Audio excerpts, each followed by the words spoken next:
Assalamualaikum warahmatullahi wabarakatuh. Jumpa lagi dengan saya Lita. Pada pertemuan kali ini kita akan membahas materi tentang persiapan kemerdekaan Indonesia.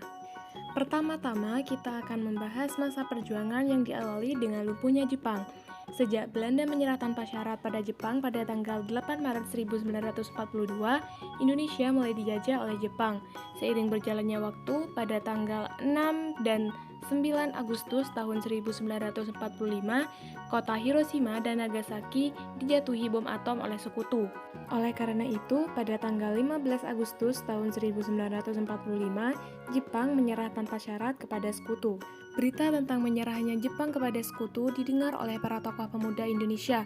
Mereka mendesak Insinyur Soekarno dan Muhammad Hatta agar kemerdekaan Indonesia segera diproklamasikan, tetapi kedua tokoh tersebut menolaknya. Setelah mendengar penolakan Soekarno, para pemuda mengadakan rapat. Peserta rapat memutuskan agar Soekarno dan Hatta dibawa ke Rengas Dengklok pada tanggal 16 Agustus tahun 1945 jam 4 pagi. Hal tersebut bertujuan agar Soekarno dan Hatta terhindar dari pengaruh Jepang. Selanjutnya, dalam usaha persiapan kemerdekaan, pemerintah Jepang membentuk BPUPKI. BPUPKI dibentuk pada tanggal 1 Maret tahun 1945. Pemerintah Jepang mengangkat Rajiman Widyodiningrat sebagai ketua BPUPKI. BPUPKI mengadakan sidang pertama pada tanggal 29 Mei sampai 1 Juni 1945. Pada sidang pertama BPUPKI khusus membahas mengenai perumusan dasar negara. Untuk menjalankan tugasnya, BPUPKI telah membentuk beberapa panitia kerja yang kita kenal dengan Panitia 9. Sedangkan sidang kedua BPUPKI diadakan pada tanggal 10 sampai 14 Juli 1945. Sidang ini membahas tentang perumusan Undang-Undang Dasar Negara. Setelah BPUPKI dibubarkan, dibentuklah PPKI. PPKI dibentuk pada tanggal 7 Agustus 1945.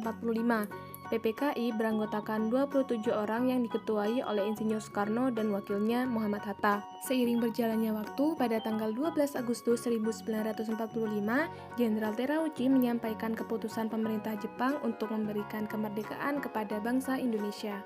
Setelah melalui persiapan-persiapan, tibalah pada perumusan naskah proklamasi. Pada tanggal 16 Agustus 1945 malam, diselenggarakan rapat di Rumah Laksamana Tadashi Maeda di Jalan Imam Bonjol nomor 1 Jakarta untuk menyusun naskah proklamasi. Naskah proklamasi disusun oleh Ahmad Subarjo, Muhammad Hatta, dan Soekarno yang sekaligus sebagai penulisnya. Naskah proklamasi diketik oleh Sayuti Melik, sedangkan penanda tanganan naskah proklamasi yaitu Insinyur Soekarno dan Muhammad Hatta atas nama bangsa Indonesia. Dan pada hari Jumat pukul 10 pagi tanggal 17 Agustus 1945, proklamasi kemerdekaan diumumkan.